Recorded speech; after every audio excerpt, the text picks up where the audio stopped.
शादी के पहले से ही विभा को कपड़े धोने का बड़ा शौक था।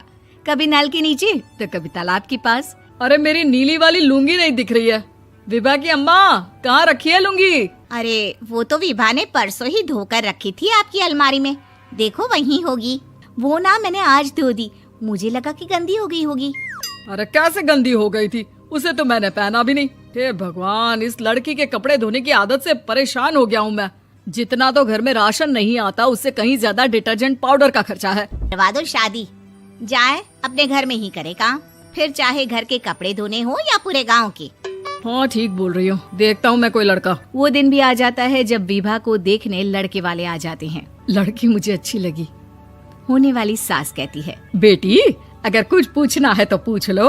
वैसे तो हमारी लड़की बहुत ही शर्मीली है, जो बोल दो वो मान लेती है, इसे क्या पूछना होगा। अरे कैसी बात कर रही हो माँ, मुझे इन लोगों के घर रहना है, सवाल तो कई है। हाँ हाँ बेटा, पूछ लो ना, क्या पूछना है। आप लोगों के घर कपड़े कौन धोता है? सास का मुंह बन जाता है।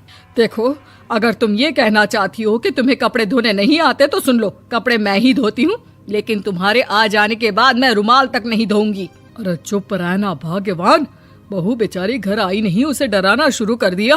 वो क्या है ना बिटिया, अभी तक तो ये कल्लू की माँ ही धोती थी, लेकिन अब तुम्हारे पापा तो दहेज में वॉशिंग मशीन देंगे ही।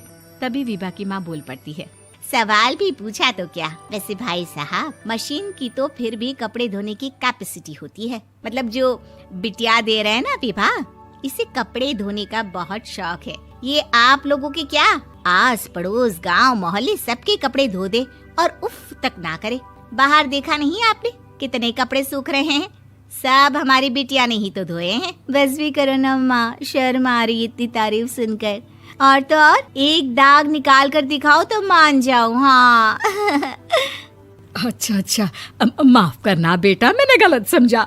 हमें तो रिश्ता बहुत पसंद है। और ऐसे जुड़ जाता है रिश्ता कपड़े धोने का शौक रखने वाली विभा का। उसकी शादी हो जाती है कोयला फैक्ट्री में काम करने वाले कल्लू के साथ। शादी के बाद अचानक विभा चिल्लाती हुई सास के पास आती है। सासू माँ, अरे सासू माँ कहाँ है आप? ये तो धोखा है, धोखा दिया आप लोगों ने मुझे। इसे ससुर के चक्कर के बारे में पता चल गया। अरे तो उसमें तुझे क्यों धोखा मिला है? अरे नल में पानी नहीं आता, कपड़े कैसे कब धुलेंगे? अच्छा, तू पानी नहीं आ रहा उसकी बात कर रही है। तो आपने क्या सोचा? कुछ नहीं। अच्छा, तेरी माँ ने कहा था कि कपड़े धोने का शौक है तुझे, याद आया मुझे। शौक बोलकर कपड़े धोने वाले मेरे जुनून को कम ना आके सासू माँ, कपड़ा धोना मेरा गुरूर है। तभी पति भी वहाँ आ जाता है। अभी मैंने इसे सनी देओल की फिल्म दिखाई है, उसी के डायलॉग मार रही है माँ। अच्छा सुन, साफ साफ बता रही हूँ, पानी सुबह 4 से 6 और शाम को 10 से 12 आता है, समझी? विभा टाइमिंग सुनकर हैरान हो जाती है।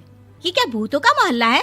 सुबह 4 बजे उठकर कौन कपड़े धोता है? 4 बजे टंकी में पानी जाता है, फिर सारा दिन धोना ना, किसने मना किया?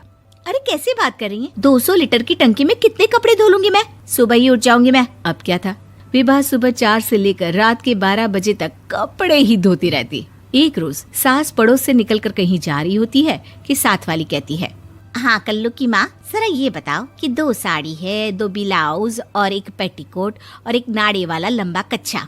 हाँ तो? अरे तो क्या, कितना लोगी धुलाई ये बताओ। धोबन दिख रहे हैं हम क्या? हमारे पति सरकारी नौकरी से अभी रिटायर हुए हैं और बेटा सुपरवाइजर है कोयला फैक्ट्री में। धोबन समझ रखा है हमें? हाय रे कल्लू की अम्मा, माफ कर दो, वो तो मोहल्ले में यही सब बता रहे थे कि तुमने बहू को कपड़ा धुलवाने के काम में लगा दिया है। सास को पड़ोसन की बात सुनकर गुस्सा आ जाता है। वो घर पहुंचती है जहां घर के बाहर ही इतने सारे कपड़े सूख रहे होते हैं जितने कि किसी धोबन के घर पर। अरे ओ कल्लू की दुल्हन, बाहर निकल। माँ जी यहीं आ जाओ, बाथरूम में चादर धो रहे हैं हम। अरे अभी हम धोते हैं, तुमको बाहर निकलो। ये आस पड़ोस वाले बोल रहे हैं कि हम बहू से कपड़े धुलवा कर उसे कपड़ा धोने वाली बना दिए हैं। अरे छोड़ो ना माँ जी, किन लोगों की बातों में आती हो? आस पास के लोगों का तो काम ही होता है कि वो किसी तरह सास बहू को लड़ा दे। बहू सारे घर के कपड़े धोती है, ये क्या कम है? बोलिए। सास को भी लग जाता है कि वो बहू का ये सनकीपन नहीं छुड़वा सकती, इससे अच्छा है कि खुद ही चुप हो जाए। एक रोज सास और बहू मंदिर जाते हैं, जहाँ सास की साड़ी वहाँ खड़ी भीख मांगने वाली से मिलती है। माँ जी क्या बात है, आपकी साड़ी उस भिखारन से कितनी मिल रही है ना? हाँ देखो तो दोनों की साड़ी मिल रही है। क्या बात है कल्लू की अम्मा, तुम खुद को तो अफसर की बीवी बताती हो और ऐसी सिंपल सी प्लेन साड़ी पहनकर घूमती हो। सिंपल और प्लेन नहीं है ये साड़ी। तो क्या सोने के धागे से फूल बने हैं? कुछ भी सासू माँ, कुछ भी।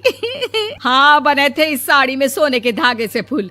मेरे पति लेकर आए थे मद्रास से स्पेशली मेरे लिए 10,000 की। ताहे भाई साहब इस भिखारन के लिए भी सेम टू सेम साड़ी लेकर आए होंगे 10,000 की। सास उस वक्त तो कुछ नहीं कहती, लेकिन बहू के साथ घर आती है और अलमारी से एल्बम निकाल कर लाती है। ये साड़ी देख रही है, ये वही साड़ी है जिसे मैंने अभी पहना था। इस साड़ी में ये जो चमकदार फूल दिख रहे हैं ना, ये सोने के धागों से काढ़े गए हैं। लेकिन तू लोकल वॉशिंग मशीन ब्रश से घिस घिस कर सारे फूलों को निकाल कर साड़ी प्लेन कर दी।